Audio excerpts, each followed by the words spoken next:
It has been said, and I believe it was Sarah Huckabee Sanders. I don't know if she wrote this or if her speechwriters wrote this, but she said something to the effect that Americans have to decide whether they want normal or crazy. And it was, believe it or not, one of the most fascinating subjects that I have ever seen, or ways of describing this. Normal or crazy. Now, I have been a lawyer for 40 years. And in my various studies and reviewing, I've always been fascinated and have been confronted with the notion of competency and crazy. We don't use the word crazy in the law. It's competent. And there was something called NGRI, not guilty by reason of insanity. And even the word insanity is not correct because it involves a situation which I don't know if anybody really honestly believes in, but it goes something like this.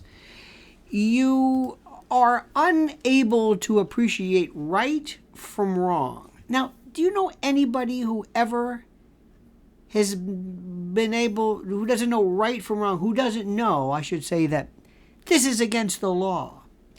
They secrete themselves, they run from the cops, they hide, they must know something's up. I'm always waiting to see somebody who says, what do you mean murder's wrong? What are you talking about? I don't know. What, since when is that? That's the rules? I don't know right from wrong. That doesn't exist. And the reason why the NGRI plea is really ineffective is that there are a lot of people who've done some terrible things, like, push somebody in front of a subway, and then when stopped, or when you ask them, why'd you do that? And he said, because the voices told me.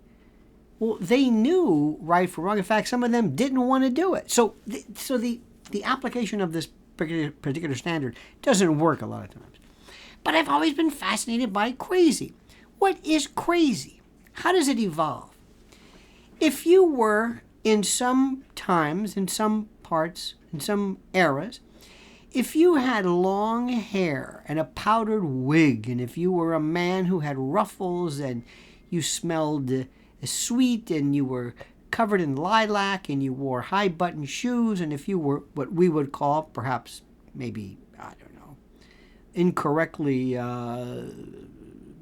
effeminate, you would be considered a kind of like the Beau Brummel, you would be a boulevardier? Now, a couple of years later, when we changed the style, then you look like an idiot. And you're crazy. You're crazy. If you don't represent that which is current, you're crazy. Later on, when the Beatles came in the long hair, because people forget about this, long hair was something that was just unheard of.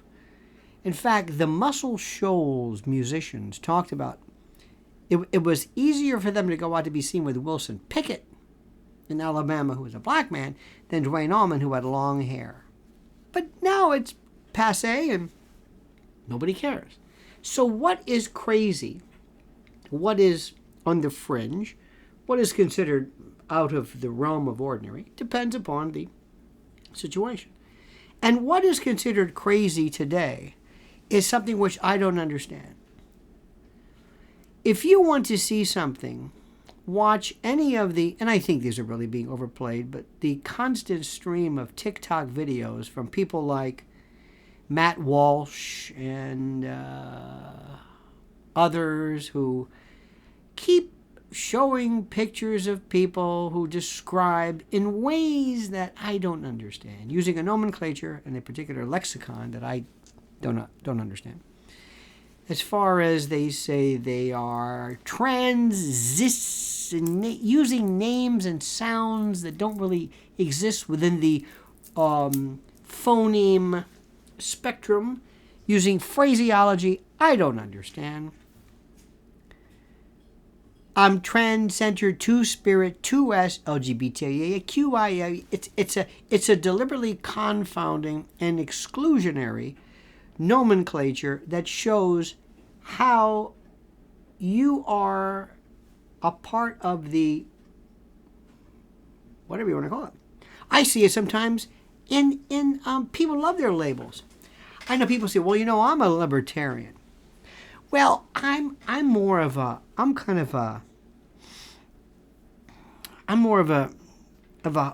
Hayek, Mont Pelerin,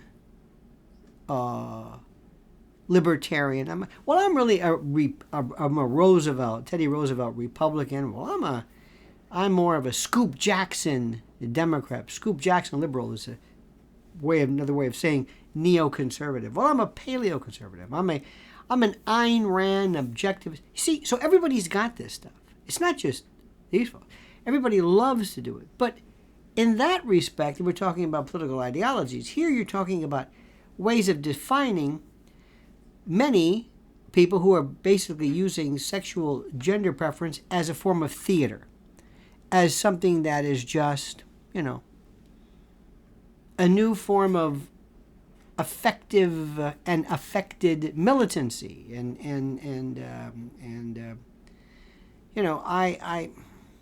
I knew somebody, which I still do, nice young man, who, it's so interesting. He speaks so stridently about gay rights, and he is the most, he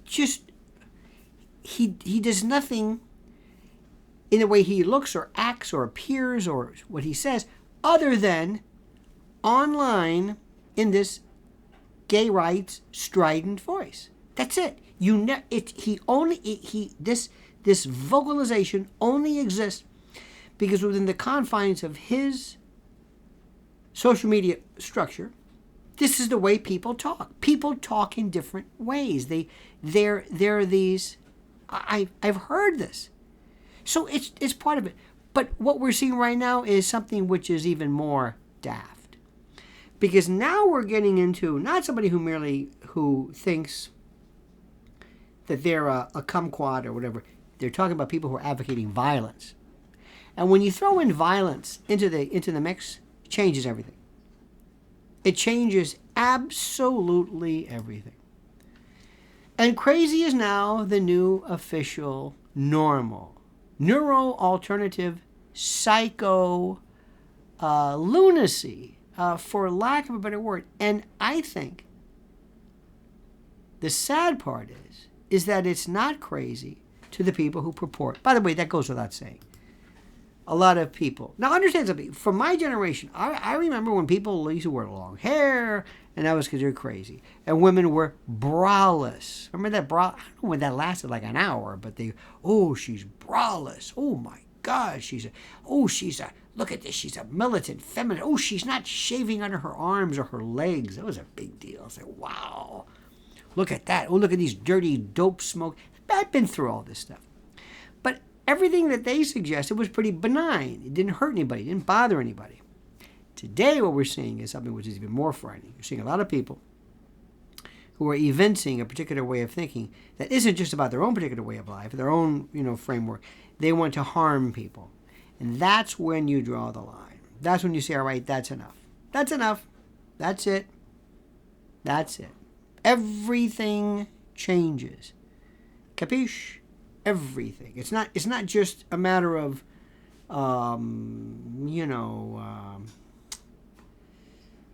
your own idea. And by the way, let me just say something. I think I speak for the rest of most people. We don't care anything about what you do or what you say. And as far as I'm concerned, you can go on TikTok all the time, and you can consider yourself a radish or a unicorn, or we've always had people that's fine. We're not talking about that today. We're talking about a number of things. Number one, the collective normalization politically. You see, we're talking about an elevation of status politically to embrace people who are, in some respects, disconnected from reality, but more importantly, a number of people who, by virtue of this incredible anger that is evinced, suggesting and promoting violence. That's where we draw the line. Okay, Please like this video. Please subscribe to the channel. Please hit any kind of indicators to allow you to realize that there are new videos and new messages available. And please, I ask you to comment as you see fit.